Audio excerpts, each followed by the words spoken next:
Hello everyone, welcome to Canal Physics. Today's video will be an introduction to uncertainties. What is an uncertainty? An uncertainty refers to the range of possible values within which the true measurement is likely to lie. All measurements have an uncertainty because all measuring instruments have limited precision. For example, speed cameras have a tolerance so that penalties aren't handed out for minor or accidental speeding.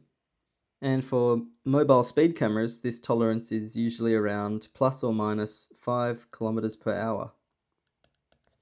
And let's assume that this mobile speed camera measures this oncoming vehicle traveling at 60 kilometers per hour. So this plus or minus 5 kilometers per hour, we call that the uncertainty or the absolute uncertainty in this measurement of 60 kilometers per hour. So this means that according to this speed camera, the speed that this car is traveling at could be anywhere between 55 and 65 kilometers per hour.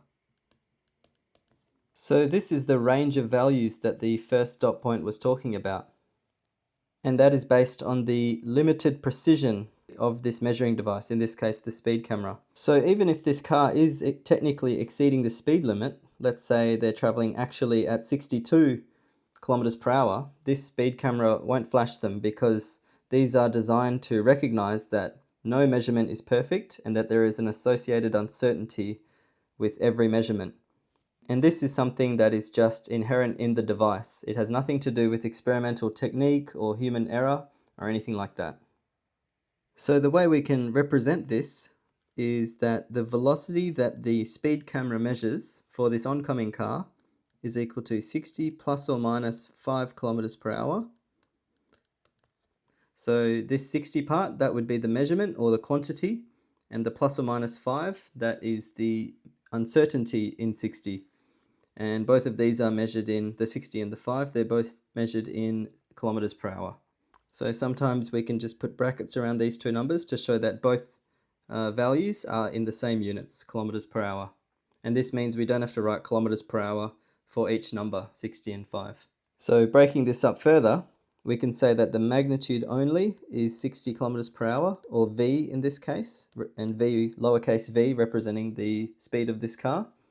But the uncertainty in this value we represent with a triangle. Well, it looks like a triangle, and it is a triangle, but it's technically the Greek letter delta. And this is the symbol we use to represent the uncertainty in a quantity. So delta, or the triangle symbol, means uncertainty in, and then what follows is the quantity that the uncertainty is of. So this can be read as uncertainty in the speed value is plus or minus 5 kilometers per hour. So in general, if we have a quantity x, or a measurement x, and this value x has an associated uncertainty, we write that as x plus or minus the uncertainty in x. So how do we decide the uncertainty in a measurement? Well, it depends on the measuring instrument you're using. If the measuring instrument is analog, like this ruler here, then the uncertainty is equal to half the smallest reading. But if it's digital, like this mass balance here, then the uncertainty is equal to the smallest reading. So if I want to measure the length of this pencil using this ruler, I'm going to use lowercase l to represent the length of the pencil. Then I need to look closely at the pencil against the ruler. So it would make sense to start one end of the pencil at the 0 point of the ruler, and the other end I can just read, and that will be the length of the pencil. So if you look at this pointy side of the pencil, it might look like it's just above 5 centimeters. So you might be tempted to write 5.1 or 5.2 centimeters, but that would be wrong, because this ruler only goes up by half a centimeter if you look carefully. So you can only quote either 5.0 or 5.5, and you must go to the first decimal place because that reflects the precision of this ruler. So it looks closer to 5.0, so I'm going to write that. So now we have to decide what the uncertainty in this length value is. So if you read the first dot point again, the uncertainty in analog instruments is half the smallest reading, and you look at this ruler and see that the smallest possible length you can get is half a centimeter or 0.5 centimeters. You might be tempted to write L equals 5.0 centimeters plus or minus 0.25 centimeters. But unfortunately that would be wrong, because when you think about it, you need 2 points on a ruler to get the length of something. So that means there is an associated uncertainty for each side. So 1/4 of a centimeter here, half the smallest reading of this ruler, but also on the other side of the ruler at the 0 point. Because to measure the length of something, you need 2 points. So I used 5.0 on the pointy side and 0 on the other side. So subliminally, I did 5.0 minus 0 to get this 5.0. So I had to use the uncertainty twice. So this has the effect of doubling it. So 0.25 plus 0.25 gives me 0.5 centimeters. And I can write this more neatly like 5.0 plus or minus 0.5, all in brackets in centimeters, since both are in centimeters. Now let's do an example with this digital instrument, this scale. You can see it's measuring the mass of this apple to be 102.3 grams. So what's the uncertainty in this? Well, if we look closely, it goes to the first decimal place. So the smallest possible mass this scale can read is 0.1 grams. And since it's digital, that is directly the uncertainty in this reading. So plus or minus 0.1 grams. And we can write this more elegantly as... There are 3 ways to express uncertainties. These are the absolute uncertainty, relative or fractional uncertainty, and the percentage uncertainty. So we're going to use our example from before, the length of the pencil. The absolute uncertainty, that is simply just the value of the uncertainty. So we write that as uncertainty in length equals plus or minus 0.5 centimeters. The relative uncertainty or fractional uncertainty is simply the absolute uncertainty divided by the quantity, which in this case is 0.5 over 5.0, which equals 0.1. And there are no units for this because dimensional analysis tells us length and length cancel out.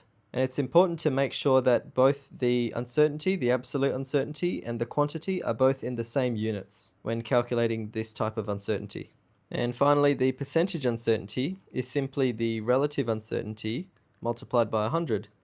So that would just be 0.1 multiplied by 100%, and that gives us 10%.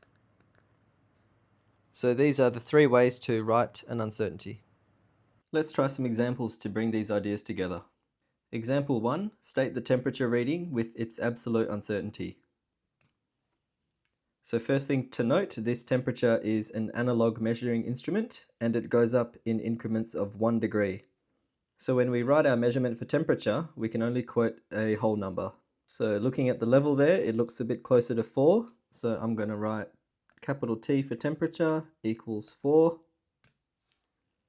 And since it's analog, the uncertainty in this reading will be plus or minus half the smallest reading, 0.5 degrees Celsius. So this is slightly different to the ruler because we assume that there is no uncertainty on the 0 end. And this is because it's not possible for the reading to start anywhere other than 0. So we only consider the uncertainty at the actual point of reading.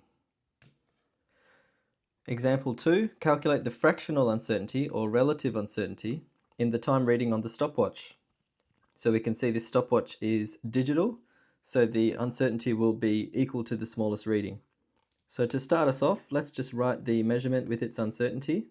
So lowercase t for time equals 4.00 plus or minus 0.01, and those are both in seconds.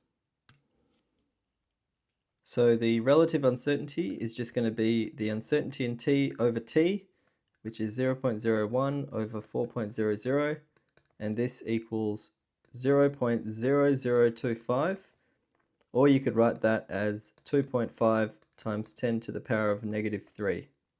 For the last example, we're asked to calculate the percentage uncertainty in the length of the USB.